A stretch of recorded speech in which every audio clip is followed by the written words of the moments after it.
Varicose veins కి సరైన చికిత్స కోసం సంప్రదించండి ఎవిస్ హాస్పిటల్. నమస్తే రమగారు. నమస్తే జయ. రమగారు, మనకి ధనుర్మాసంలోనే సుబ్రహ్మణ్య షష్ఠి ఉంది కదా. షష్ఠి యొక్క విశిష్టత. సుబ్బరాయ షష్ఠి అంటే సుబ్రహ్మణ్యేశ్వర ఆరాధన చేసుకునే రోజు. ఇది వరకటికంటే సుబ్బారాయుడు షష్ఠి అంటారు. సుబ్రహ్మణ్య షష్ఠిని సుబ్బారాయుడు షష్ఠి. తమిళియన్స్ ఎక్కువ చేస్తారని కనిపిస్తుంది. స్కంద షష్ఠి అంటారు. మన వైపు సుబ్రహ్మణ్య షష్ఠిగా చెప్తాం. కంద అని రాస్తారు కానీ కంద కాదు, అది స్కంద షష్ఠి. అయితే ఈ నాగుల చవితి నాడు ఆచరించలేని వాళ్ళు స్కంద షష్ఠి నాడు చేసుకోవటం ఒక పద్ధతి. స్కంద షష్ఠే చేసుకోవచ్చు మనం. స్కంద ఆరాధన సంతానప్రదం. రెండోది కుమారస్వామి శుద్ధ జ్ఞాన స్వరూపుడు. సుబ్రహ్మణ్యుడు జ్ఞానస్వరూపుడు. మనము మన జీవితానికి ఒక ఆధ్యాత్మిక ప్రగతి కావాలన్నా, క్రమశిక్షణతో కూడిన జీవితం కావాలన్నా కూడా సుబ్రహ్మణ్య ఆరాధన చాలా మంచిదిగా చెప్తారు. ఈ సుబ్రహ్మణ్యం అంటే మనం సర్పం కదా. అవునండి, మనకు తెలుసు అది. అయితే ఈ సర్పం, మానవ దేహంలో సర్పం ఉంటుంది. అది ఎక్కడుంది? కుండలిని స్వరూపంలో ఉంటుంది. ప్రతి మానవుడికి మనకి అవయవాలు కనపడతాయి. కనపడనివి చక్రాలు ఉంటాయి మనకి. షట్చక్రాలు ఉండి 6 చక్రాలు ఉండి పైన 7వ చక్రమైన సహస్రార చక్రంలో అమ్మ అంటే మా శక్తి కొలువై ఉంటుందని చెప్తారు. ఈ శక్తిని చూడాలంటే మూలాధార చక్రంలో ఉన్నటువంటి కుండలిని శక్తిని నిద్రలేపి ఆ శక్తి ద్వారా మనం అమ్మని చూడగలుగుతాం.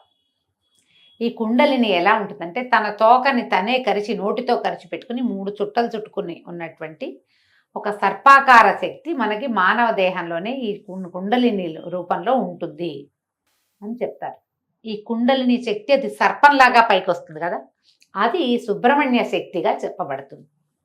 జ్ఞానం కలిగినప్పుడే, మనలో జ్ఞానం వికసించినప్పుడే మనం ఈ చక్రము ఆ చక్రాన్ని సరిచేయటము, అది మిగిలిన చక్రాలను భేదనం చేసుకుంటూ ఆ చక్రంలోంచి ఈ కుండలిని శక్తి బయటకు వచ్చి ఒక్కొక్క చక్రాన్ని దాటుకుంటూ చక్రభేదనం చేస్తూ తురీయ స్థితికి పై దాకా అది రావాలి అంటే కనుక జ్ఞానం కావాలి మనుషులకి. అంతేగా మనం ఈ కుండలిని భేదన చేసిన వాడు, చక్రభేదనలు చేసిన వాళ్ళు మన చుట్టుపక్కల కొంతమంది మహానుభావులు కనపడతారు.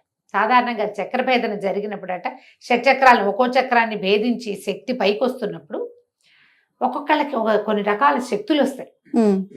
ఆ శక్తులకి లోబడిపోతారు చాలా మంది. శక్తికి లోబడి అది ప్రదర్శనకి పూనుకుంటారు. ఓకే. లేదా చుట్టుపక్కల వాళ్ళు ఎవరైనా సరే దాన్ని ప్రబోధిస్తారు, ఓహో నువ్వు అద్భుతమైన వాడివని. వెంటనే వీళ్ళకి అహంకారం, మాయ వాళ్ళని పైకి ఎక్కనివ్వదన్నమాట. అహంకారానికి లోనయ్యి అది అక్కడే ఉండిపోతారు. ఉండిపోయి ఆ శక్తులు ప్రదర్శన అంతే. ఇంకా తర్వాత ఇంకా ఉపాసన పైకి వెళ్ళటము, సహస్రారంలో శక్తిని అసలైన అమృతాన్ని అందుకోవటం చేయలేకపోతారు. చక్రభేదనం జరుగుతుంది చాలా మందికి, చక్రాలు వెళ్తాయి. కానీ ఎక్కడ ప్రతి చోట వచ్చేసరికి ఒక్కొక్క చక్ర భేదన జరగంగానే ఒక్కో రకమైన శక్తి ఆవిష్కారం జరుగుతుంది. ఆ జరిగిన శక్తి ఆవిష్కారానికి లోబడి, మాయకి లోబడి ఉన్న వాళ్ళు అక్కడే ఆగిపోతారు. సుబ్రహ్మణ్య ఆరాధన వల్ల మాయని తొలగించుకుని మనం మనుషులు ఆ అమ్మవారిని చూడగలుగుతారు, అమృతత్వాన్ని సాధించగలుగుతారు. మనకు ఎంతోమంది గురువులు చాలామంది కనిపిస్తారు. వీళ్ళందరూ కూడా అంటే చాలామంది జనాల్ని ఆకర్షించగలిగిన వాళ్ళు, ఎక్కువ మంది జనాలు వాళ్ళ చుట్టూ చేస్తారు.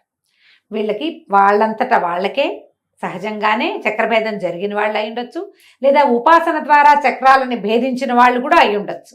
ఈ ఎప్పుడైతే జనము గుమికూడటము, చాలామంది వేరే రకరకాల మార్గాలు వచ్చినాయో, ఏ స్థాయికి వెళ్ళారో ఆ స్థాయిలో ఉండిపోతారు. మనం ఎంతో మందిని గమనిస్తాం, పెద్దవాళ్ళని చూస్తాం, వాళ్ళలో విపరీతమైన జనాకర్షణ ఉంటుంది. వాళ్ళు ఏం చెప్పినా వింటారు జనం. అవును, వాళ్ళ వెనకాల పరిగెడతారు, వాళ్ళనే పరమ గురువుగా భావిస్తారు కూడా. ఎంతమంది కనిపిస్తారు వాళ్ళలో కూడా. ఇప్పుడు ఈ అమృతత్వాన్ని సాధించి మనుషుల కోసం ఇలా ఉన్నవాళ్ళు కొంతమంది ఉండుండొచ్చు మహానుభావులుగా, లేదా అమృతత్వాన్ని సాధించలేక ఎంత మటుకు వెళ్ళారో అక్కడే ఆగిపోయిన మహానుభావులు కూడా కొంతమంది ఉంటారు. ఎవరైనా మహానుభావులే, అందులో తేడా ఏం లేదు. కాకపోతే వాళ్ళు ఎంతవరకు వెళ్ళారు, ఇంకా ఎంత వెళ్ళాలి అనే జ్ఞానాన్ని సుబ్రహ్మణ్యుడు ప్రసాదిస్తాడని చెప్తారు. మనం ఇప్పుడు మామూలు మనలాంటి వాళ్ళకి ఏం తెలిసే, ఇవన్నీ విని తెలుసుకుని చదువుకుని అంతే. ఈ చక్రము భేదించడం అంటే ఏమిటో సాధారణ మనుషులకు అర్థమే కాదు. అవి నాకు అయిపోయింది అనుకుంటారు. అయిపోయిందంటే అవదది. నాకేమీ కాలేదనుకుంటే అయినట్టు. ఏమీ అవదు, దానికి సమయం పడుతుంది. కానీ ఆధ్యాత్మికమైన ఆలోచనలు, స్పిరిచువాలిటీ వేరు, మనకి డివోషనల్ వేరు కదా, నీకు తెలుసు కదా. అవునండి. భక్తి వేరు, ఇది వేరు. స్పిరిచువల్ థింగ్ అనగానే ఆత్మకి సంబంధించిన జ్ఞానం వేరు, దీన్ని దాటింది. భక్తి అనగానే మన భక్తి ఎక్కడ ఆగిపోతుంది? పువ్వులు, పూజ అక్కడే ప్రసాదాలు ఇక్కడే ఆగుతుంది. దాన్ని దాటి ముందుకెళ్తాం అనేది సుబ్రహ్మణ్య ఆరాధన వల్ల మనకి లభిస్తుంది. ఈ సుబ్రహ్మణ్య ఆరాధన కూడా ఏదో శ్రోత్రియంగా ఏది కనపడుతుందో దాన్ని చేయటం కాకుండా ధ్యానము, తదేక దీక్ష, ఇవి చాలా అవసరం. తరచుగా సుబ్రహ్మణ్య దేవాలయాలు దర్శించే వాళ్ళకి ఆత్మజ్ఞానం వైపు దృష్టి వెళ్ళటానికి అవకాశం ఉంది. ఆయన్ని ఆరాధిస్తే మన ఆధ్యాత్మిక ప్రగతి బాగుంటుంది. దానికోసమే కాకుండా లౌకిక జీవనానికి కావలసినటువంటి సంతానోత్పత్తికి సుబ్రహ్మణ్యుడే అధిదైవం. సంతానం కావాలంటే సుబ్రహ్మణ్యుని ఆశ్రయిస్తే సంతానం కలుగుతుంది. జాతకంలో నాగదోషాలు అవి ఉంటే, కుజదోషము, నాగదోషము కనపడుతుంటే వాళ్ళు తప్పకుండా సుబ్రహ్మణ్య ఆరాధన చేయాలని చెప్తారు. సమీపంలో ఉన్న ఎక్కడ నాగనాథులు ఉంటారు, ఎక్కడ నాగప్రతిష్టలు ఉన్నా అక్కడ పూజించటం. సర్పారాధన, నాగారాధన చాలా మంచివి. సుబ్రహ్మణ్య స్తోత్రాలు కూడా కొన్ని అద్భుతమైన స్తోత్రాలని, సుబ్రహ్మణ్య భుజంగ ప్రయాతము, సుబ్రహ్మణ్య అష్టకం, సుబ్రహ్మణ్య సహస్రనామాలు, సుబ్రహ్మణ్య అష్టోత్తరము, ఏది సులువుగా మీకు చేసుకోగలిగితే అది చేసుకోండి. సుబ్రహ్మణ్య అష్టకం చాలా సులువు, 9-10 శ్లోకాలు చక్కగా నోటికి వచ్చేస్తాయి. రోజు చదువుకుంటే సంతానార్థులైన వాళ్ళకి మంచి ఉపయోగిస్తుంది. మీరు ఏదైనా చేయించుకుంటారు, IVFలు అవి ఇప్పుడు బోల్డ్ వచ్చినాయి కదా, అవి సక్సెస్ అవ్వాలన్నా భగవత్ సహాయం కావాల్సిందేనమ్మా. ఖచ్చితంగా అండి కదా. అందుకని మీరు సుబ్రహ్మణ్య అష్టకం చదువుకోండి. చదువుకుని ఏదైనా చేయించుకోండి. వైద్యానికి వెళ్తున్నారు, అదొద్దు, ఏ హోమియోపతి మందే వేసుకుంటున్నారు, అప్పుడు కూడా సుబ్రహ్మణ్య ఆరాధన చేసుకుంటూ హోమియోపతి వైద్యమే చేయించుకోండి. దానికి వెళ్ళినా దీనికి వెళ్ళినా ఎప్పుడు కూడా భగవత్ సహాయం తీసుకోదలిస్తే సుబ్రహ్మణ్యుడు దీనికి అధిదైవంగా ఉంటాడు. వివాహాలు ఆలస్యమైన, సంతానం లేట్ అయినా, లేదా అబార్షన్లు అయిపోయే వాళ్ళు చాలా మందికి, మిస్క్యారేజెస్ అయిపోతుంది, కొంతమందికి ఎక్టోపిక్ ప్రెగ్నెన్సీ లాంటివి వస్తాయి, వాళ్ళకు కూడా సుబ్రహ్మణ్య ఆరాధన మంచిది, స్కందారాధన మంచిది అనేది మనం ఎప్పుడు చెప్తూనే ఉంటాం. ఎందుకంటే ఈ స్కందుడు ఎన్ని చోట్లకో మారి ఎక్కడ ఇది కాకుండా జన్మించాడు. ఎన్ని ప్రతికూల పరిస్థితులు వచ్చాయో ఆయన పుట్టుకి, అమ్మా నాన్నని కలవనివ్వల దేవతలందరూ కలిసి, సహజంగా ఆయన పుట్టలేకపోయాడు, సహజంగా జన్మించలా. శివవీర్యాన్ని శక్తిలో నిక్షేపితం చేయలేకపోయారు, పార్వతిలోకి రానివ్వలా దాన్ని. ఆ శివవీర్యం భూమి మీద పడింది, అగ్నిదేవుడు భరించాడు, అక్కడి నుంచి గంగానదిలోకి చేర్చారు. ఆవిడ శరవణంలో వదిలిపెట్టింది, దాన్ని అక్కడ వదిలేసింది. శ్వేతపర్వతం ఎక్కడ వదిలిపెట్టేసింది. వదిలేస్తే అప్పుడు ఇవన్నిటికీ ఎన్ని చోట్లకి జారినా కూడా చివరికి శిశువుగా మారాడు ఆయన, రెల్లు గడ్డలో నుంచి. అంతే కదా అమ్మగారు, శరవణ భవుడు, అందుకే కదా ఆ రెల్లులో జన్మించాడు. ఇన్ని చోట్లకి మారినా జన్మ మాత్రం కుదిరింది. ఆయన తారకాసుర సంహారం చేశాడు. తారకాసుర సంహారం కోసం జన్మించిన వాడు ఈయన. అంటే ఏదో ఒకటి సాధించడానికి పుట్టాడు. ఆ పుట్టడానికి ఇన్ని స్థలాలు మారి కూడా స్కందుడై జారిపడినా కూడా జీవించే ఉన్నాడు ఆయన. అంత బలమైన వాడు కాబట్టి ఆయనని ఆరాధిస్తే మనకి ఏదైనా ఇబ్బంది సబ్బందులు ఉన్నా కూడా సంతానం కుదురుతుంది. అవకాశం ఉన్న వాళ్ళు సుబ్రహ్మణ్య ఆరాధన చేసుకోండి. ఈ సుబ్రహ్మణ్య షష్ఠిని సుసంపన్నం చేసుకోండి. ఒకవేళ చవితినాడు చేస్తే ఇది చేయకూడదని కాదు, చేసిన షష్ఠి పూజ చాలా మంచిది. దీనికి సులువుగా చేసుకునే విధానం ఏంటి, ఇంట్లో మీరు సుబ్రహ్మణ్యుడు వచ్చిన బాలసుబ్రహ్మణ్యం పటాలు దొరుకుతాయి.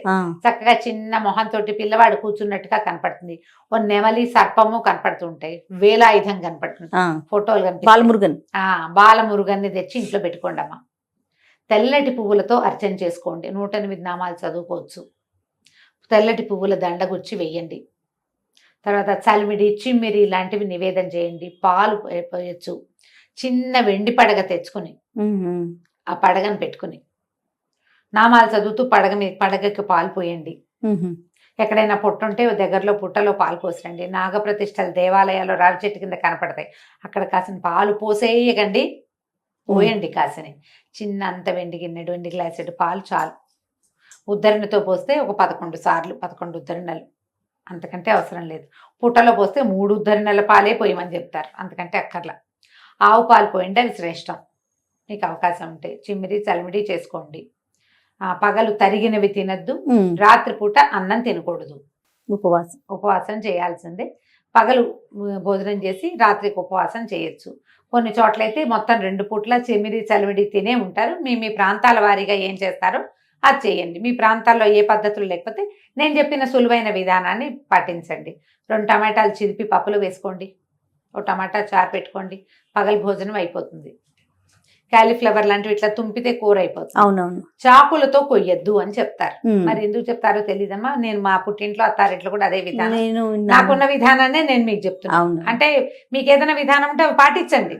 కుటుంబ విధానం ఉంటే పాటించడమే. మీకేమీ లేదు మీరు చేయాలని భావిస్తూ కనుక ఇలా చేసుకోవచ్చు. రాత్రికి ఆ చిమ్మిరి చలిమిడి తినండి. ఏదైనా ఒక పండో ఫలమో, అరటిపళ్ళు మంచిదమ్మా. ఈ కోసుకునే పళ్ళు అవి తినకండి.